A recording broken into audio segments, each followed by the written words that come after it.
on this computer. Here we go. If you're off camera, if you could come on camera, that would be great. Welcome Lai, welcome James. Yolanda, Sais Castillo, hello. I think you're in Jersey. So we have Jersey and New Jersey. Well, it's great to see everyone. This is the Boundaries Clinic.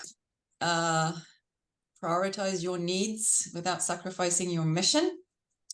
It was a random idea. I thought instead of doing the leader circle, why don't we do something a bit more hands-on? Because I felt like the leader circle maybe was going a bit more into content, and I'm more about coaching. And so I didn't want to fall into this kind of encouraging consumption of knowledge, because I'm more about consume less, create more, as some of you may know. So I hope today, even if you love the leader circle, feels also great and maybe gives you something different. And my wish is that if you leave with one thing that shifts something in your relationships or in your work in terms of boundaries, that's great. But I'd rather you leave with one useful insight that shifts something, because it moves something inside you and then it moves something outside you, than with 10 great facts. So I hope you're all on board with that. Welcome Faisal, welcome Pervez. Any questions about that? Especially if you've been to the leader circle before. Any questions about what that means, or any concerns? Okay, and so in the spirit of vulnerability and leadership, I invite you to be prepared to either reveal something or allow something to be revealed, maybe for another person. Some of you, I think, are coaches, or you're leaders, or you support others. So that's great too. Welcome, Sarah. Thank you. I'm sorry, I'm a tiny bit late to technical things. Yes, well, welcome to the Boundaries Clinic. Prioritize your needs without sacrificing your mission. I believe you're in the UK too. You're in London, right? Yeah. Because sometimes you travel. And James, where are you at this moment? I'm in Morocco. I just noticed, look, even have some like traditional Moroccan stuff. Oh, really? Bit of camel and things. Well, there's two of you from Morocco then. Faisal's from Morocco too. Nice. So yes, maybe you can, yeah. Which city in Morocco, James? Currently in a little town called Chefchaouen. I was in Fez before for a couple of months, and I'm moving around. Wonderful. It's in the north, Chefchaouen. Yeah, close to Tangier. Yeah, exactly. Very good city. Very cute. Yeah, exactly. Yeah, beautiful. windy, but... Yeah. What was I going to say? Do you want to start sharing in the comments, maybe to remind everybody where you are, and maybe why you're here tonight, why you're spending precious time in this group together? As I said before, this meeting's recorded, but if you say something sensitive, or you reveal some information that you think is not meant to be in the public space, just let me know and I'll edit it out.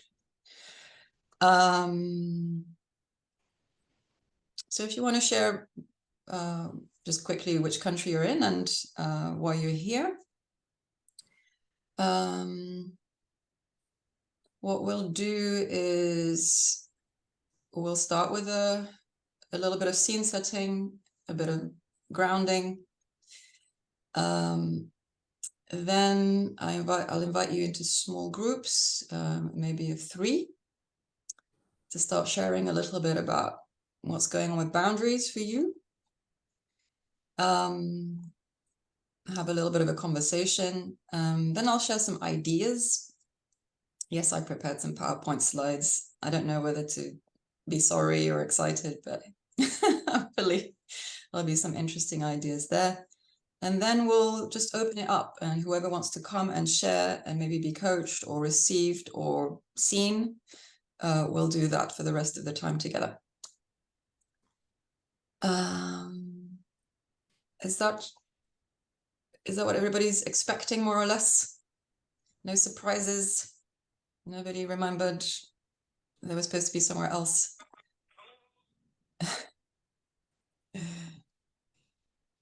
Okay, and I'll try and see the chat whilst also talking.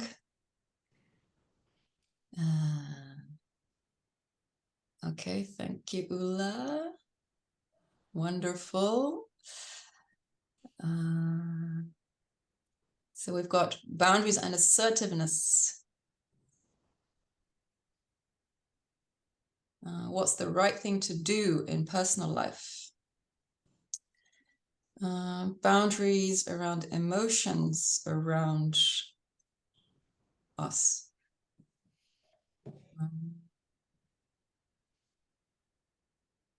Big shifts. Okay, some of you are having big shifts around boundaries.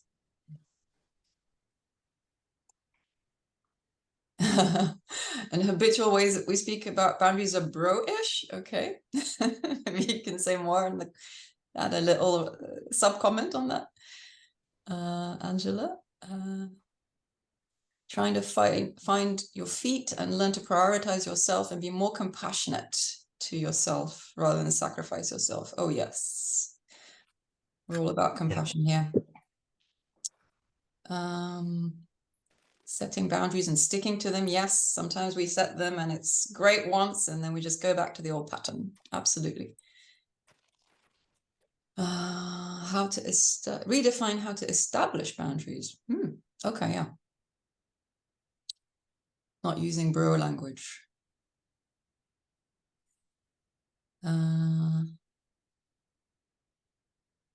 Want to keep boundaries at the forefront as you begin to create a new.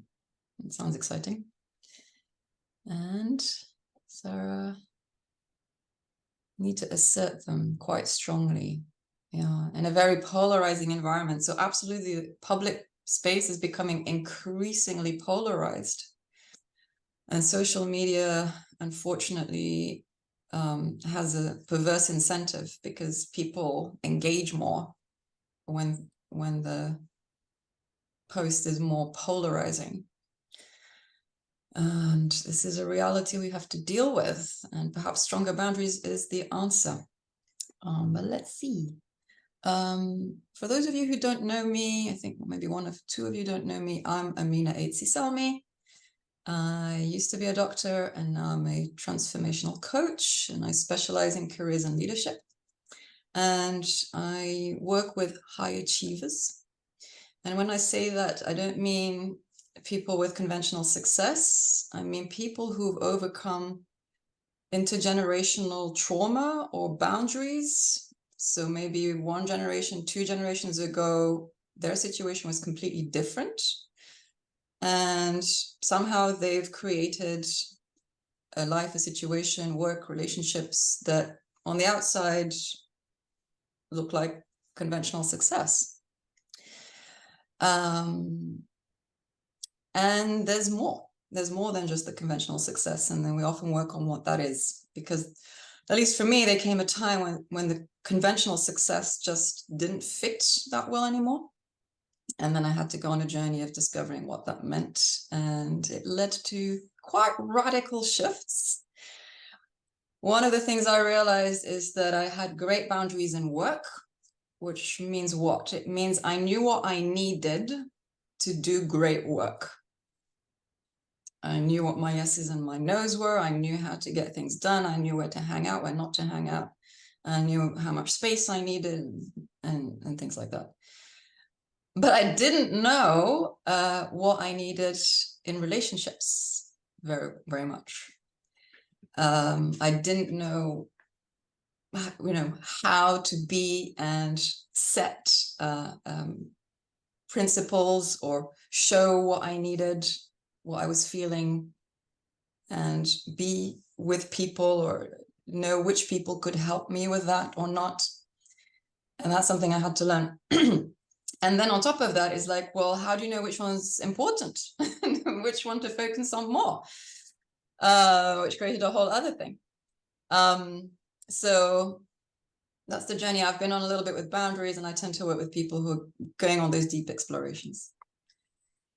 Okay, so let me check the chat again. Helping clients with boundaries as well. Yeah, many of you are probably helping other people set boundaries. And it's what we do in relationships, right? As we're setting boundaries, other people are being educated by how we're modeling things. And we're telling them what we need and want and who we really are. How boundaries can be polarizing and used for self-aggrandizement. Well, I guess that's the weaponization of anything can be weaponized. Self-help can be weaponized. Empathy can be weaponized by sociopaths. So I think that's quite a big topic of maybe around intention and how you can tell whether intentions are benign or malignant. And my quick answer to that, which is only a very simple answer, is that it takes time, and you have to trust and then take the information that comes back. If someone shows you they're not trustworthy, don't keep trusting them. Yeah, but I don't want to simplify the issue either. It can be quite challenging to figure that out. Okay, final comments. How to respect others who have very demanding and adamant boundaries that may ignore others' needs. Yes, I think that is a weaponization of boundaries, and that's we'll talk about it a little bit with the presentation. That boundaries emerge from an individualist paradigm, and if you take it too far, you're entrenching separation and damaging interdependence. So I use boundaries because that's a shortcut that people understand. But in an ideal world, I would not use the word boundaries. And we'll come back to that later. I'm just wondering if there are any quick responses or comments to what I've shared, either in the chat, or if anybody wants to unmute and just say what's coming up for you before we go into a meditation. Sarah. Yeah, thank you. It's a word that I similarly really don't like. I struggle with it at the same time, especially having grown up in a Pakistani household where actually there's a real lack of them in general. And then but growing up here where actually there's too many, and it's a word that I've really struggled with, partly also because it comes from this duality. So, yes. so probably to what you might be thinking about, or not that I presume to know that, but I always found, even in the healing work that I've done, in the work that I do with others, I prefer the term intelligent sensing membrane, which is actually almost doing what nature needs to do, which is allowing in what's useful, not allowing what's not useful or nourishing. And there isn't it doesn't mean it doesn't require attention and cultivating, but actually when that's healthy, when society's healthy, when we're healthy, it just happens really naturally. And I think to being in places like China, or where there's larger groups of people, and actually there's much more of a self-organizing system as like groups of people, or where there's an understanding of collective consciousness and the collective, and not just this individual culture. So for me, it's like, how do you, when you're navigating all those different worlds, finding a healthy dynamic between actually when you've grown up giving and being part of the collective, but you're in a culture that's extractive, then you're not getting replenished by doing what you're programmed to do, you're getting depleted and smashed. So I don't know, maybe this will resonate for others as well. But yeah, it's I'm resistant to the work, and that's why I thought I should join you. Yes, thank you, Sarah. Yeah, absolutely resonate with everything you've said, and I'm sure there are others here who totally get it too, and we'll come back to that. So let's do a little grounding, just a brief one, just so we can what's the word you use, collectively sensing membrane or something. Let's see if we can tune into a sense of a field together. Doesn't matter if you don't, it's not like there's a recipe or something. But also just to be here and come into the present, letting go of having a boundary with the past and the future that's in our heads. And maybe if your eyes are still open, look in front of you. Maybe you want to create a bit of a boundary in front of you and remove something that you don't want in your space right now. And just dropping into where you are right now, which is usually through the portal of the body, the sensed body. So feeling your chair or whatever you're sitting on that's holding you. That is supporting you in gravity. So there's a sense of contact between what your body is, the physical body, and then the physical surface that holds you. See if you want to rest your attention at that point, at that area of contact, whether it's your feet or your legs or your back, bum. Just resting there. Nothing you need to do. Nowhere you need to go. No role you need to perform. Just noticing the contact.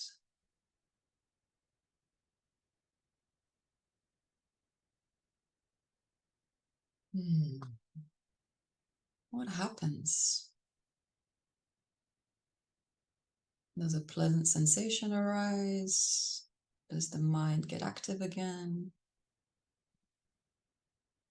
Does your mind go to the breath because you're used to meditating that way? Just noticing the noticing.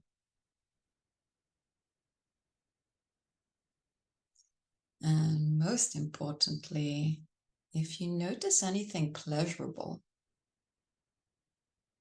sense of openness, sense of calm,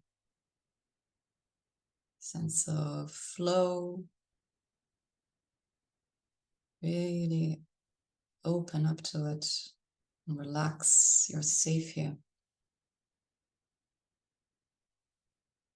You're sitting here amongst friendly people.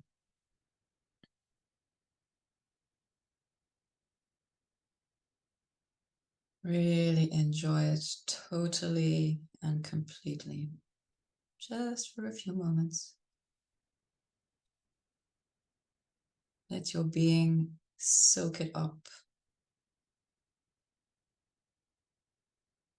Nourish yourself with a sense of ease. And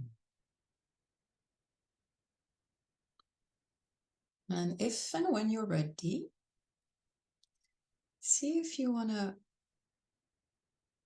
open up that ease to people who were on the screen in front of you.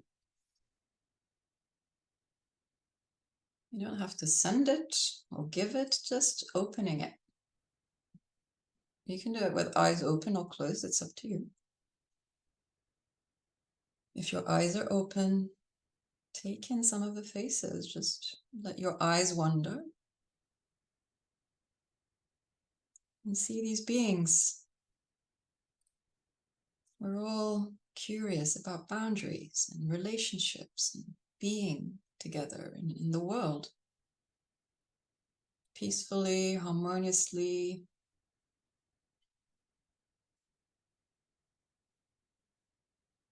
And send some goodwill perhaps to somebody on the screen. Maybe to yourself. Wish yourself ease and peace and health and happiness. Whatever qualities you're drawn to. Perhaps a sense of the sacred, of beauty, of reverence for life, for the life that you are. The web of life we're all in right now. Through this little Zoom board.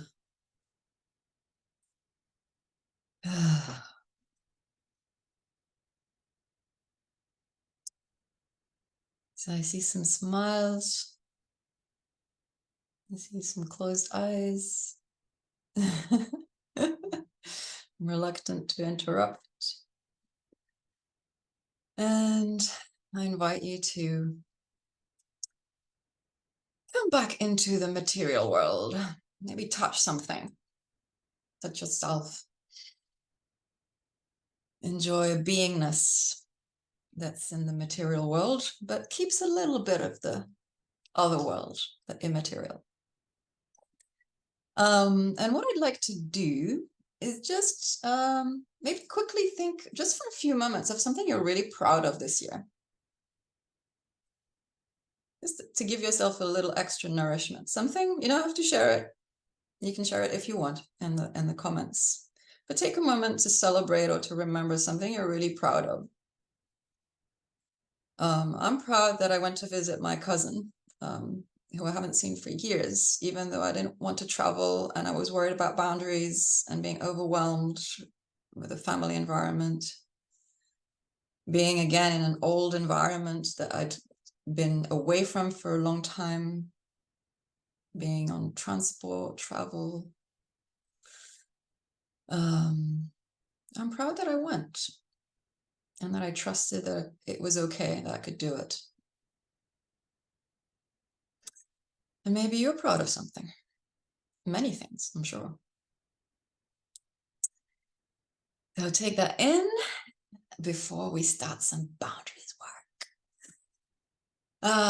So I have a question for you and an exercise that I'll invite you into triads. And for a couple of minutes, just share. Well, you can just fill in this sentence. The boundary I'm working on is, and then name the situation, the relationship, the person, whatever it is. And I'm working on it because I want what? So it could be the boundary I'm working on is with my boss because I want more time off next year or something like that. And I'll post that in the chat, but it could be anything. So if it's personal life, that's fine too. And then, so each take a minute or two to share. I want you to try an exercise that some of you have done before. You don't have to, but I think you'll enjoy it and it will bring a few things home. It's the boundary making exercise of asking for a glass of water and being told no. So we'll just do one round because we don't have time to do the whole thing for each role. So one of you will be the asker. One of you will be the boundary maker. And one of you will be the witness. So the asker will say, I would like a glass of water. The boundary maker will say, no. And the witness will hold the space. Make sure you don't add anything. Make sure you don't give feedback. All you do is experience the thing. And so you'll do it 5 times, as in you'll ask for a glass of water 5 times. If you can't make it to 5, that's okay. It can be a bit intense. Just go as far as you can. And this is tough, not just for the asker, but also the boundary maker, for obvious reasons. And then we'll see how the witness, what happens for the witness, or it's too painful to watch and you just go and get a glass of water. Is that all simple and clear enough? Any questions? So after the no, what happens? Do you ask again, or do you argue with each other, or what do you do? You don't argue. So maybe we'll just illustrate. Ula, would you mind? I'll ask you for a glass of water and you say no. We'll do it 3 times. Is that okay? Yeah. Okay. So I'm the asker and then you're all the witnesses in this case, okay? So I would like a glass of water. No. I would like a glass of water. No. I would like a glass of water. No. Take a deep breath. I can promise you it's intense. Ula, can you vouch for that, or was it easy? Yes, it's surprisingly challenging and nerve-wracking. Yeah. So so take a deep breath between the us and just notice what's happening, because this is going to reveal patterns around boundaries, right? So, but I don't want to spoil it. So shall we just get going and then debrief when you're done? Okay, so let me create these breakout rooms. For timing, please time yourselves. Maybe I'll just send you a message at the halfway to just remind you to switch from sharing about which area of boundaries you're working on to the exercise. So it'll be about, I don't know, 12, 15 minutes. So maybe take a minute or 2 each to share about which boundary you're working on. And then, 5 minutes to do the exercise. I think that should be enough. Any issues, just come back in the room. If you're done early, feel free to come back. I mean, just one last question. If we have the time for it after the no exercise, are we then discussing it in the breakout room? Yeah, feel free to discuss what you shared, but try not to go into a chit-chat mode. Try not to start rescuing, like, oh, you could have done it this way, or oh yeah, that happens to me all the time. And try not to diffuse the experience, because the gold is in holding the tension and waiting for the insight to come, as you know, Ula. And those of you who are coaches will know. So I'm just saying this for everyone who maybe is wondering the same thing. So yeah, it's tricky. I'll let you, you decide. But my suggestion is either say thank you and that's it, or maybe you can name what came up. So maybe that's a good landing point. Like, what came up for me was, and then we can pick that up. Is that clear enough? So yeah. So at the end, just say what came up for me, and avoid commenting on anybody else. Yeah. Yeah. I mean, are the breakout rooms, are they recorded? No. Okay. No. So you can say what you want. Welcome, Raina. Do you want to stay in the main room with me? Yeah. Okay. So don't accept the join breakout, and I will see. Sorry, I was a bit late. Huh? I'm sorry, I was late. Yes, saving lives, I'm sure. Yeah. Ryan is a doctor, and we worked together for a few years. Great to see you. What was I saying again? Breakout rooms, and I'll post the instructions and just self-manage the time, except at the midpoint. I will remind you to shift. Enjoy, and we will talk about it when you're back.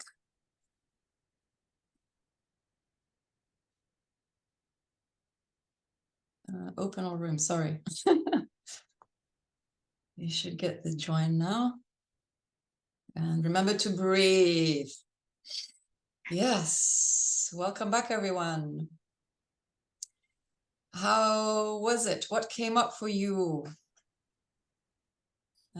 Ula, I'm wondering if you want to go first. Yeah, Since happy you- to. I was timing us, so we felt. I felt I felt a little shortchanged because I was timing us, but anyway. So let me introduce you, Ula. Sure.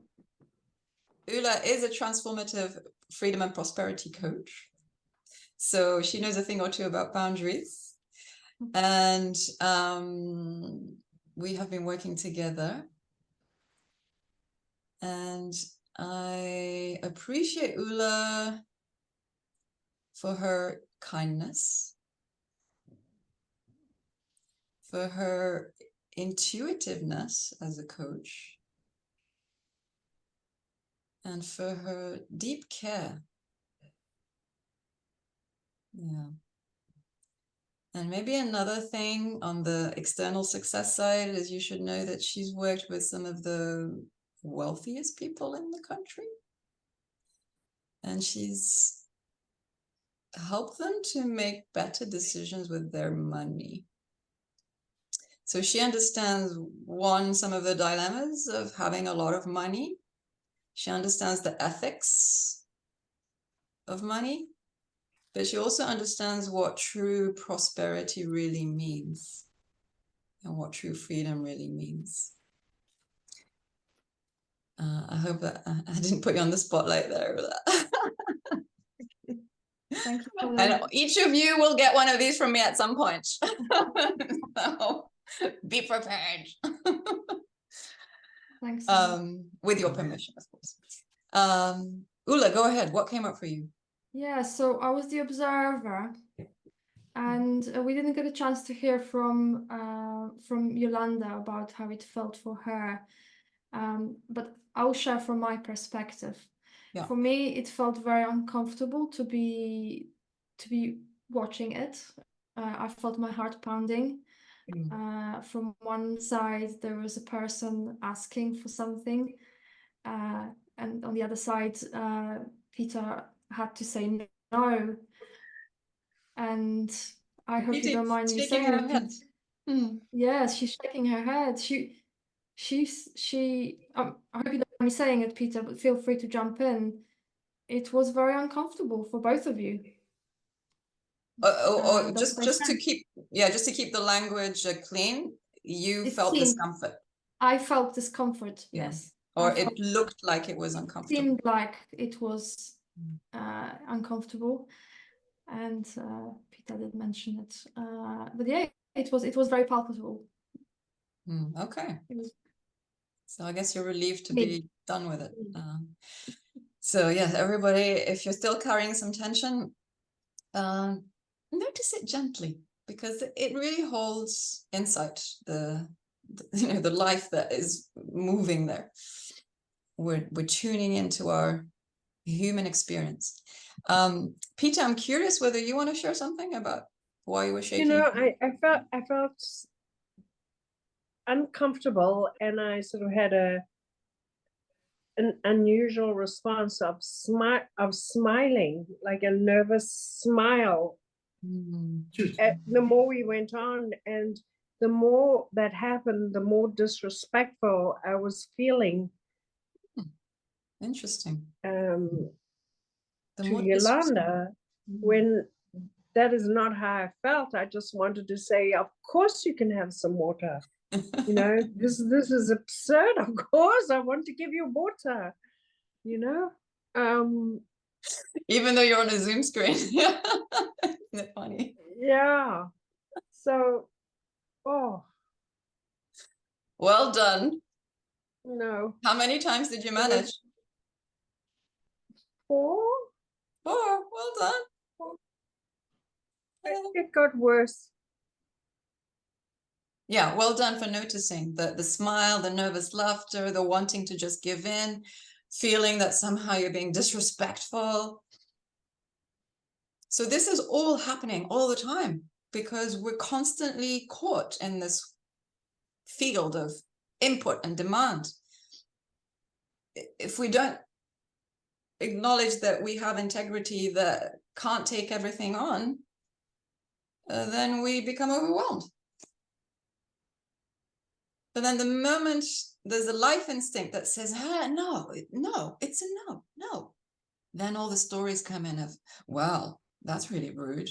And, be nice at least.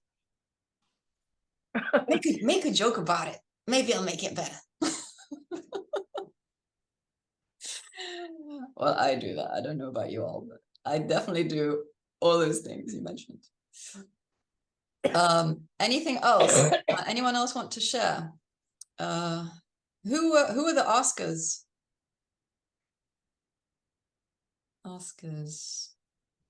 In our group, we each got a turn, so I don't know whether we were doing it a bit too fast. Well, if there's more experience, then you can share from different perspectives. So anybody else want to share what came up for you around boundaries with this exercise? Otherwise, the hardest part was to not give a reason. I felt like it would have been fair or reasonable, I guess, if I could say more than just no. But the no felt arbitrary and therefore rude and mean and all the things that you said. Unkind. Yeah. So I think you're describing the justification habit or the justification softener. Like if I say no, it's not a complete sentence. I have to explain. Yeah. And it's true. Sometimes, it's kind or it's helpful to explain, but sometimes it's not necessary. And we're doing it to diffuse the tension. But actually, it kind of creates more confusion. Because the person's like, especially if, let's say, it's sociopath or saying, oh, they said no, but really they're doubting themselves. So let's just find another way in.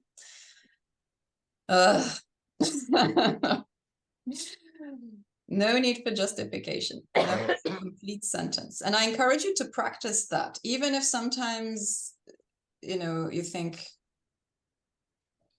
in the future, in this kind of situation, I would like to explain. Just practice not justifying and see what happens. I can promise you nobody's going to die. Or maybe 99% I can promise you. There might be a situation where not justifying something gives somebody a heart attack, or I don't know. Okay, Faisal, you have your hand up. Yes, thank you. Yeah, we did both exercise. We tried this process of asking a glass of water, and also the sentence, the boundaries we are working on. For the glass of water, I did it before, so it was I was prepared to say no without too much pressure on me. But for the boundaries exercise, I felt that the three of us were kind of nice and kind person who have a hard time to say no, and they like to help others, and maybe to a limit where they hurt themselves. They give more than what they would like to do. So I just find it funny that I felt that the three of us share the same pattern, but I think we are aware of that. It sounds like you're surprised that maybe other people have this pattern. But it's very common to, and I'll show you what I did in the presentation is put some models together of boundaries, because who knows what boundaries are. they're an invention. So what are they really? Maybe you have a bit of a clue, or maybe you've thought about it, or you have your own ideas. So maybe let's come back to that in the group dialogue later. And I'd like now to share some of these ideas, and then come back to the group dialogue and coaching if anybody wants it afterwards. Is that okay? Great. So now for the tech and the shared screen.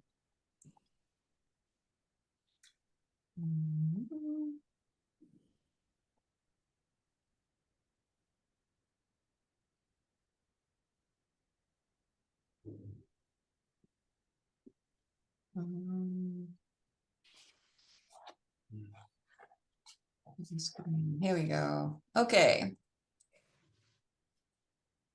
Feel free to put things in the comments to come back to later if there's something, if you have a question or a comment. Let's go straight to what are boundaries. So I think I need to do this for the full screen. Okay. So what are boundaries? So there's this metaphor of the fence that's became popular in the 90s. But hopefully you'll agree that boundaries are imaginary. They're made up. They're just ideas in our heads or rules. But what we feel is real, and that's the impact of what we call boundaries, of not having them or having them too strongly. So you could use this acronym of Plato, which speaks to these areas where we have rules. So it could be people and relationships. So, you know, who gets to talk to me or not talk to me, and how they impact me emotionally in my thinking, you know, hearing people's voices in your head. That's kind of that's an impact from people and relationships. There's location and environment. So being able to decide, you know, what's in your space. Action and movement, the freedom to be able to do what you want and access space. You know, and there's a gender difference there. Obviously, women tend to feel they can't take as much space. Time and purpose, so the freedom or the ability, or, you know, whatever rules you want to have around how you use your time and therefore create meaning. And finally, objects, and in, you know, a capitalist society, there's the concept of private property. So we have boundaries around like our homes and our phones. So maybe think about, how do you know that you have healthy boundaries or not in any of these areas? What's the signal that tells you that your boundary is leaky or that you have a healthy boundary? So 3 models of boundaries. And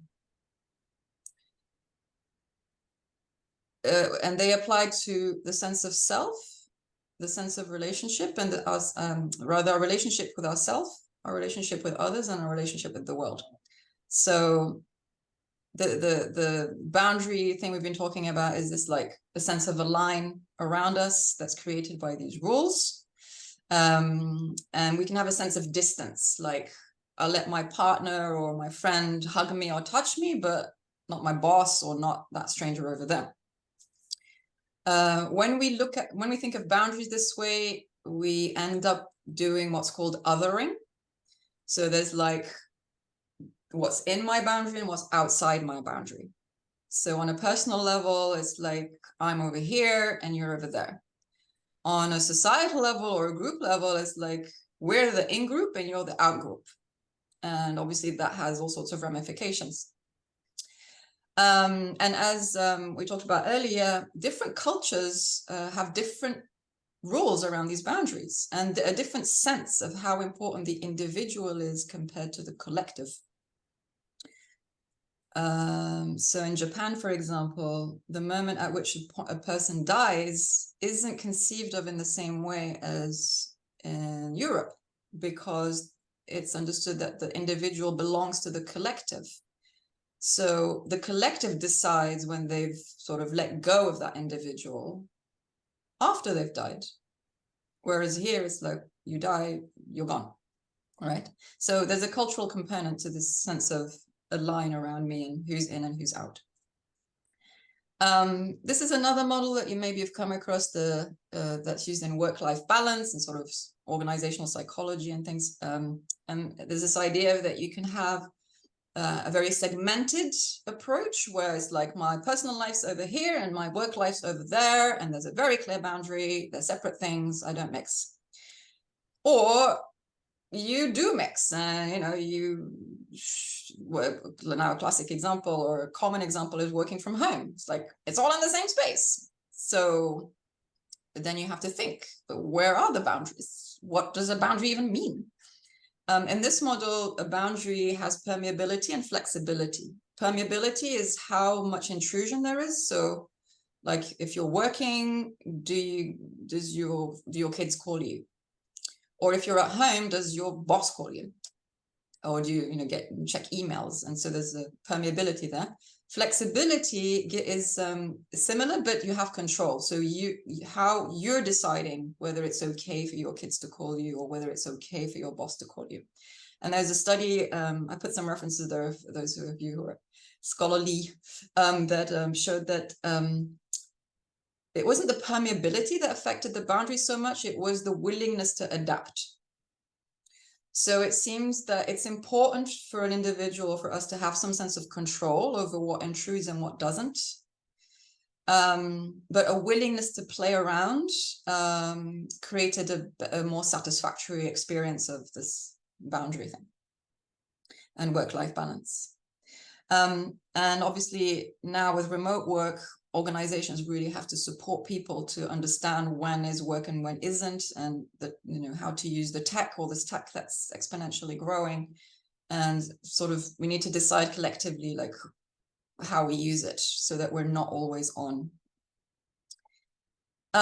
Relationships. This is the third and final model here. Some of you know the Cartman drama triangle. So this is if once you see it everywhere. So people seem to form, especially families, form these dynamics where there's a persecutor, a victim, and a rescuer. So somebody, will be upset about something and start blaming another person and say, you did this and you're such an idiot and you're that, and blah. And the victim might just take that on and think, oh my God, I'm such an awful person. This is terrible. I never get it right. I should just disappear. And then the rescuer sees this. I'm sure there are no rescuers in this group, especially not me. Then thinks, oh my God, situation. I don't like feeling this tension. Let me come in and sort it out, especially because I'm super competent and I know exactly what's going on and I know how they need to really talk to each other. And I'm going to go and help these people. And it's really hard to resist the temptation, even if it's not your role, or you don't have the capacity because you've got a million other things and you don't have to take responsibility for the world on your shoulders. So very useful to start understanding which role you're playing and making a conscious choice. Do I want to be the rescuer today? Or do I want to just let people grow up and make their own choices and maybe help them another time?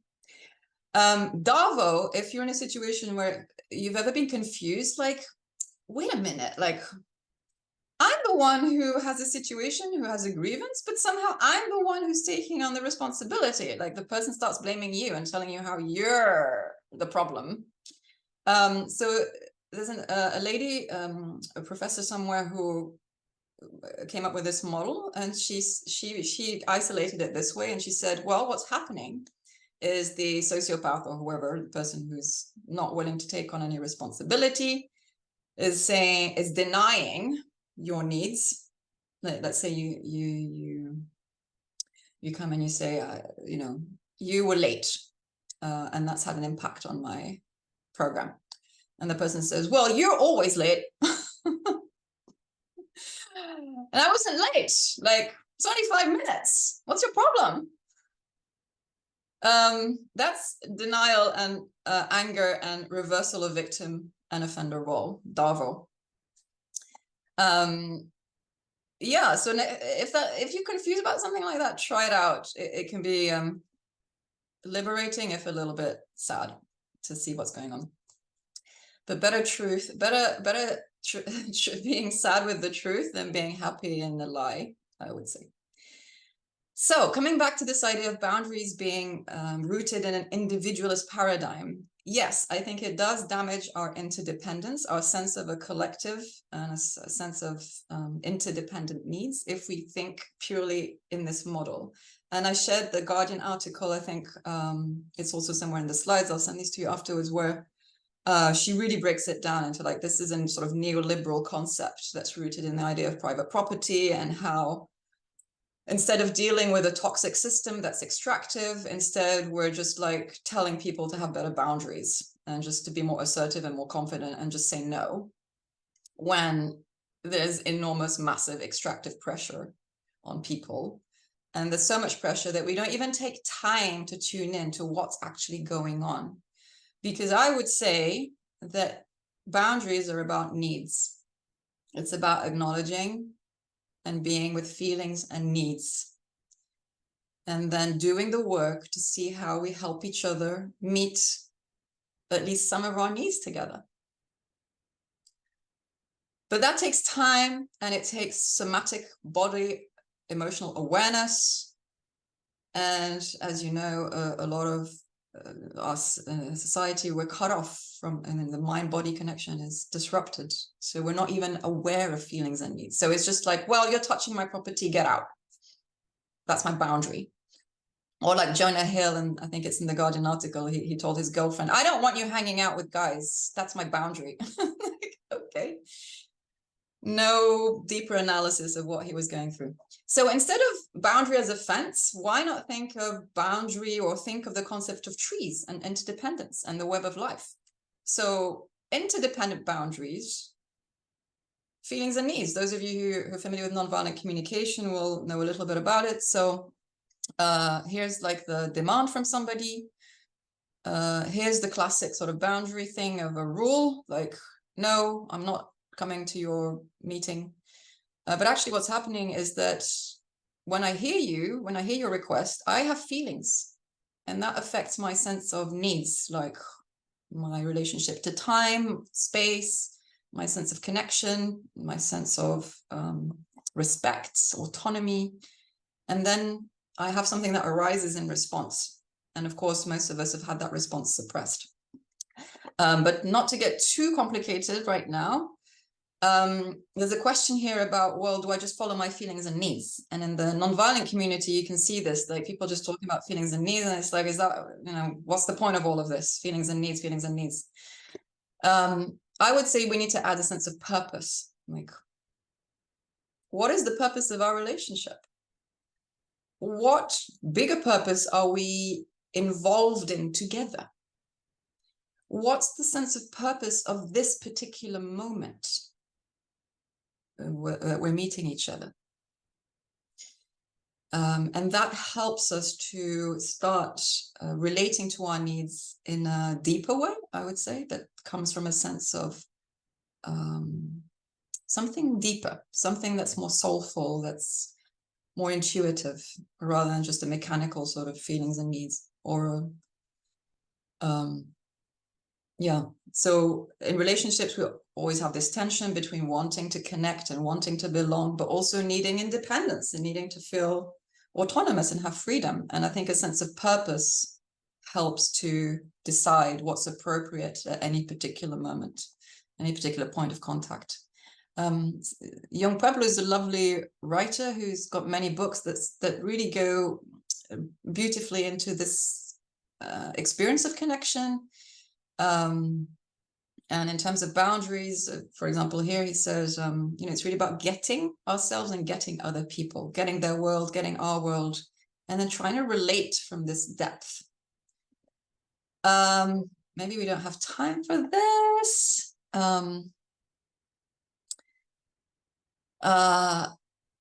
Knowing our needs and feelings does require knowing fear and knowing desire. who taught anything, who learned anything about that at school? I didn't. But also trusting the mystery, like it's coming from this deeper level of like, it's not fear, it's not desire, it's sense, maybe of purpose or something that's saying, do this. It's giving me an insight into what's wise in a particular situation or interaction. And sometimes we might have resistance, and it's not fear, it's just a sense of no, or not now, or move away, or something like that. And that's also to be trusted. But I realized that's a bit too much for today, so I'll skip that and just share this quick framework that came to me while I was preparing for this. I thought, if we try and make it practical, what do we do? So knowing our purpose, being able to tune into a sense of purpose and knowing feelings and needs, I would say is the key to what we call boundaries. And then if we want to still stay a little bit in the model of boundaries, then I would say, one, be clear. So feelings, needs, purpose, like what are you about? What is this relationship about? What are your needs right now in this relationship? Do you need more belonging and connection, or do you need more autonomy and freedom? Just be clear in yourself, knowing ourselves. Capacity. Do you have capacity to do something right now or to engage? Most of us overestimate our capacity, at least in the short term, but underestimate it in the long term. If you have a boundary you want to set or something you need to do, please put it in your whatever you use to organize your time. So if you need time to think for yourself, to get clear, that's a boundary, that's meeting a need for respect and autonomy. Put it in your calendar. Put it where it matters. Commitment.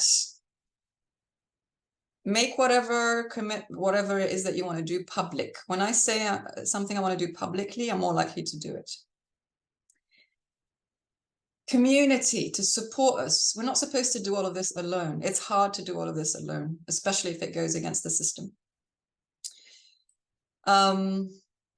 Communication, obviously, it's fine to know what your boundary is, but at some point you need to share it, or your needs, your feelings, your purpose. And of course, we all have guilt around all of this stuff because it's different and we're breaking the mold. So compassion and care. I don't know why they're all C's, but I love that a lot of them start with com, which comes from the Latin together. It's not about finding the line between you and me. It's about being together in what's true and somehow being guided by wisdom to find a way. And I will stop there.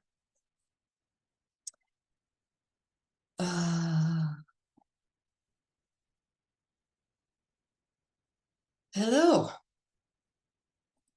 Thoughts, comments?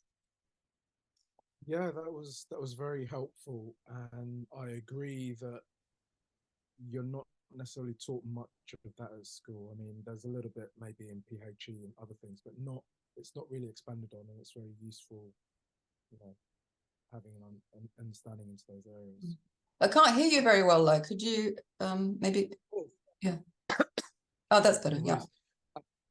Yeah, it was really, really useful and informative. I found it helpful, and I agree that it's not an area that is, you know, you typically learn in detail at school. I think, I mean, you touch on a little bit, you know, communications and things like that, but I think the whole package not really explored in depth. Yeah. Did everyone hear that? Was that? It's a little bit. Yeah, I think, yeah, but I think I heard that it was helpful and that it's not material we're taught at school. Thank you. I feel really passionate about it, and I'm noticing that I'm suddenly really serious and militant. So I just want to check in again, maybe take a deep breath and see what is helpful now. Does anybody want to come in with more comments or thoughts? Particularly if it relates to a real situation. Yeah. I have to go too. I'm really sorry. But had a huge revelation while hang on, I actually screenshot it and made a lot of noise. I'm sorry, everybody. So I can remember this and go back and deepen it. But Davos, I think you said, was really, it's really something that just went, boom, that's what's happening to me right now at this moment. And I know the Karpman triangle really well, but the inversion, the way it inverses, that inversion of it is like, and it's just so difficult to see when you're right in it. So I found that really helpful.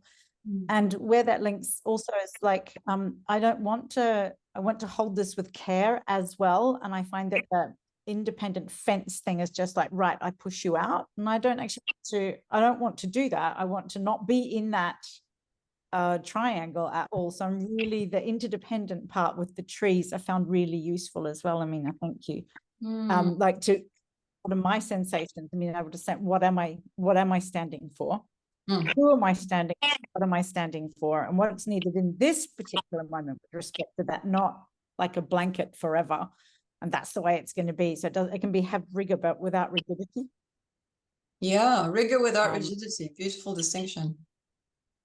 Yeah, thank you. So I want to thank you. And I'm sorry I had a prior commitment that I've managed to push off by a quarter of an hour, but now I have to be there. Oh, so well, thank you for delaying it. Yeah, great to see you, Angela. See you soon. I'll see you next time. Bye. Bye-bye. Hi, this is Ginger. I'd love to make a comment.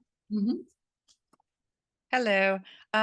So the sense of purpose to me has been like profoundly missing, like that piece. So I did the exercise with Lai, who just spoke a minute ago, and realized you had just talked about, as something arises in response. And when I was being told no, something was arising in me. I don't know if I'd call it anger or what it was. Like I didn't even want water, but I think to be aware of like, what am I committed to? What's my purpose? Like that connecting with other people is a profound focus of mine. And if I am like knowing my response because it evokes in me, whether it's who are you to tell me no, or you have control over me, or whatever that is, as opposed to just stopping it, and like defense is one option, but it's in the way of what my bigger purpose is that connection. And I just think it's such a great, for me, just to be aware of what's being evoked in me. And then what do I do with that and being aware of it? And just, again, I just go back to that sense of purpose and like how to work and navigate through that with that as like the context of any interaction. I just think it's super helpful. Beautiful. Thank you for that nuance, or the nuance of what's going on for you in that moment. Yeah, thank you.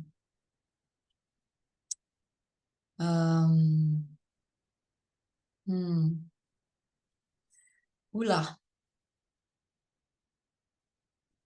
I wanted to, second Ginger, this element of purpose coming in makes it adds another admittedly adds another layer of complication if it was an equation, but at the same time adds a little missing piece that perhaps it felt like was missing when I was trying to work out boundaries in my mathematical mind. And something around this also, you showed this axis, this chart, which you haven't focused on. I use it myself, but I have it as well. I have it written somewhere, because I found it very, very helpful. And I guess it's something you could do as in itself. But the idea of trusting the mystery, trusting the intuition, listening to what's happening for you, whether it's sense of purpose, but also for me can be, I don't know, whatever my intuition is saying. Maybe something is off. I don't know whether it's fear. I don't know what it is, something uncomfortable. Then when it comes to boundaries, we talked about it before. I mean, it's my moment to pause and perhaps coming back to nonviolent communication, express that something is off, whether it's to myself or if it's in interaction with another person, to another person, and take it from there. Yeah, you see, you're just describing how much is actually happening just in saying no or receiving something. So I'm really appreciating that many of you actually are tuned into that. It's by being tuned in that we then have a real choice, and a choice that comes from this deeper layer of what's needed in this moment, or what's meaningful, purposeful, whatever you want to call it. It can be guided by what's important to you, if it's truth, if it's beauty, if it's love, you know, all these qualities that have so much depth, really, and get squashed out in the speedy world. Sarah. Hi, thank you. Yeah, I found those slides both familiar and really welcome, particularly the adding of purpose to the NVC thing. I've never got on well with NVC.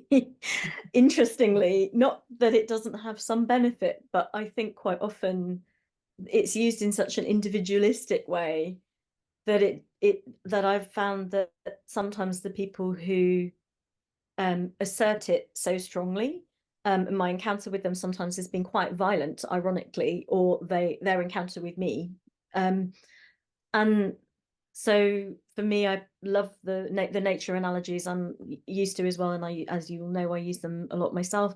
But there's something that I find really challenging about those different, inhabiting such very different worldviews around like how people navigate them, and when there's like worlds kind of clashing, civilizations or different understandings that clash with each other, that seems to be where the most challenge occurs. And for me, when I'm in a regulated state in my nervous system, then it's not such a problem to intuit what's appropriate at that moment. But what often tends to happen is that I'll be intuiting the thing that's appropriate for maybe the less evolved consciousness, which means that might, I don't know if that's an appropriate way to say this, but one that's I think you're describing what a rescuer might do.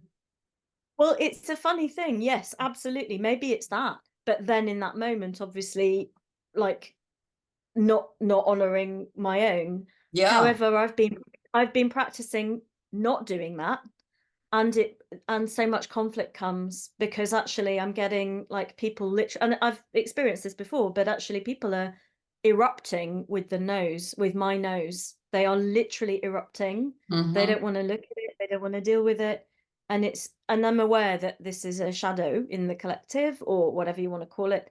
But it's really interesting because I'm finding actually I am removing myself from situations that are not healthy for me, that's a good thing.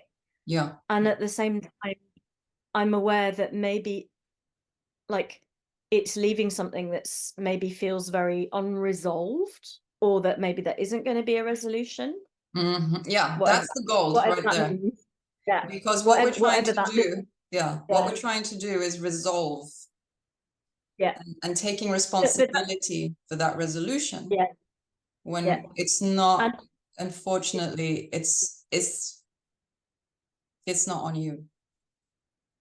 That's true. And so as I'm looking at those like really helpful, and what's missing often from the way that these things are articulated often in these environments are the togetherness and the purpose. Yeah. So and for me, I'm naturally tuned into that, so that's always at the forefront. Yeah. Whereas actually that's not commonly at the forefront. Yeah. Or less commonly. I think you observation, I guess. Yeah, it's like whether you're talking leadership, consciousness, awareness, that is a thing. You see more and it hurts more. Yeah. But it doesn't mean go back to unseeing or gaslight yourself into thinking what you sense is true isn't true. Truth hurts. I think that's basically what you're saying. And then And the care, that's where the care and the compassion has to come in, and being, I talked last week or whenever it was about islands of softness. Like, you know, I keep thinking, oh, people are just going to laugh at me for saying islands of softness. But if you're going out there facing all of this, hurting, being bruised, I welcome an island of softness. Regulate my nervous system, lick my wounds, feel a sense of connection, even if it's something immaterial. Because what you're describing is real. It's very painful. Yeah.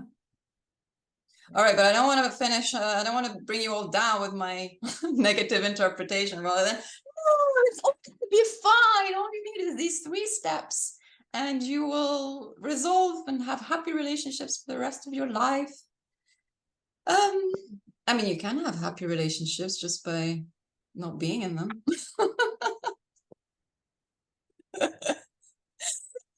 Which can be either physically, you live in a cave, or mentally, you're just checked out. Like, oh, it's all love and light. And I don't resonate with that because I know I'm lying to myself. I'm self-deceiving about what's my real experience and the truth that is coming through me. I feel I could talk about this a bit more, but what are you taking away from today? How is this nourishing your island of softness, or feeding your truth and maybe supporting you to make a shift somewhere? Some of you said about assertiveness. Some of you said about, you know, other people who don't get it or are not there. All these different areas that we need to juggle. Where are you landing?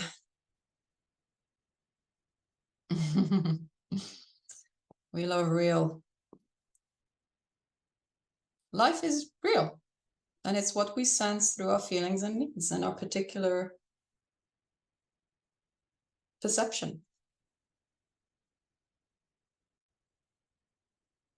It doesn't have to be complicated perception. Mm-hmm. Are you leaving, Adulis? For me, what so much? Oh, sorry. Oh, you. Who's was it? I think it was Adulis, and then Jennifer, and then Yolanda. That's the hands I saw. Well, what all I was going to say was that I noticed that when a lot of people were talking, they were talking about, you know, that, you know, we all sort of are kind and caring groups of people, and we've noticed that in each other from, you know, the group stuff that we've done and just talking overall. But I feel a bit that feeds into the difficulty with boundaries, because it's almost like we're talking about the fact that we're kind and giving and caring people because we, you know, don't set those boundaries and care for ourselves because we're self-sacrificing. Mm-hmm. Whereas I think that probably contributes to the difficulty of setting boundaries, because when you set boundaries, you're no longer kind and caring and, you know, all the things that I think are quite nice to be associated with. That is not true. You can be kind and set boundaries. Sorry, I feel like I interrupted. Did you say be cruel to be kind? Like, no, I said you can set boundaries and be kind. You know? Yeah. Keeping somebody dependent on you, enabling their victimhood, is not kind. You can kill someone kindly. I'm going to invite you to not do that.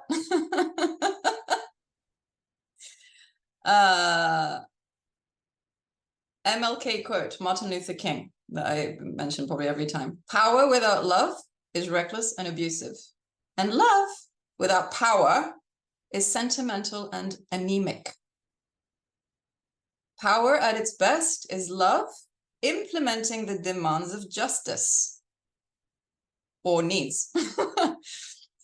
And justice at its best is power, correcting everything that stands against love. I mean, it's quite complex, so you can interpret it in different ways, but hopefully it gives you a sense that it's not about being nice. It's about being true to the life within you that's flowing, that's connected. There's a lot more here, and I'm wondering, is everybody leaving? If you need to leave, you can say goodbye in the chat. If you want to speak, just put your hand up with the raise thing, with the thingy. But Adulis, I just want to check in. Where are you right now? Hopefully you're not leaving thinking boundaries are unkind. No. I was just that was the impression I was getting from like some of the discussion, because we were all talking about how kind we are, but then we all have difficulty setting boundaries, or at least that seemingly the interpretation I got from some of the discussion. So that's why I mentioned it, because it felt a bit like setting boundaries wasn't in keeping with, you know, being the kind, giving, caring people that we all seem to be. Yeah. But of course, I think it's necessary, because obviously not setting boundaries can mean that you know, you come to harm yourself. So Yes, I would maybe spend some time redefining what kind means to you, which hopefully doesn't mean feeling yourself overgiving. So Jennifer, and then Peter, and then we'll close. Yeah, for me, what resonates so much is questioning the term boundaries and therefore what it means. And I'm going to think about what would be a better word for me, because I think the idea of the boundaries, the way you drew it with the fence, if you just imagine like if we each individually had a fence around us, like that's not life, right? Like no interaction at all. And yet I like the idea of adding purpose and like having some maybe semi-permeable boundaries that, you know, a partnership could have boundaries together, right? With respect to the outside, that you could have a shared sense of purpose, maybe even in an organization, ideally. But yeah, I mean, you don't have to use the word boundaries if you just use the word needs. Yep. If you look up NVC, it's a whole system. They never use the word boundaries. So you don't have to use that word. It can just be about needs. But I would say just make sure you have also purpose. Otherwise, it just falls back into the same individualist paradigm of like my needs against yours. So is that okay, Jennifer, or was there something else? Yeah, thank you. And Peter, big finish before we maybe I think what has become more clear to me is how boundaries start so internally. I'm saying the obvious, but it's an internal assessment of everything. And, you know, be it of your time management, of your relationships. It's not necessarily a reaction to an external event without the internal work or assessment or awareness. Yeah. It begins inside one, be it one's values, one's, you know, whatever it is, one's purpose. This is where the sort of the growth of the boundary or needs start. And that's sort of, in a way, the picture of the trees. Yeah. It's sort of like each tree could mean a different part of something. I mean, even boundary around self-care and self-fitness, which is internal, or giving, or, you know, everything. What I'm just saying is self-awareness. I would agree, yes. And thank you, deep looking at it. Yeah. Okay. I'm just saying goodbye to Faisal, but the trees have integrity. They have form. They have materiality, and they're connected to the earth, the sky, water. They're not And growth. in a wall, and they're not in a wall or surrounded by a wall. Yeah. So, and we, if we didn't have oxygen, we would die. But you're gonna have a boundary with oxygen, So the boundaries are a concept. It's not a real thing. The feelings and needs we have, they're life speaking, saying, go here, do that, get more of this or less of that. But it assumes interdependence. Yeah. Yeah. And so on that slightly philosophical note, I appreciate you for being here and sharing so openly, being with each other. I feel a sense of nourishment and excitement. And feel free to connect with each other. Send any thoughts you have afterwards. If something comes to you after, I'd love to know. If you make a change, I'd love to know. And I'll see you soon. If you want to stay and do a little grounding together, we can do that. And you'll be hearing from me through the interweb by email. So thank you. Thank you. Thank Bye. you. Thank you very much. Thank you. Thank you. Bye, Thank Raina. you very Thank you. Bye, Claudia. Bye-bye. Bye. Bye, Liana. Bye, Dulis, Ginger. Bye-bye. Bye.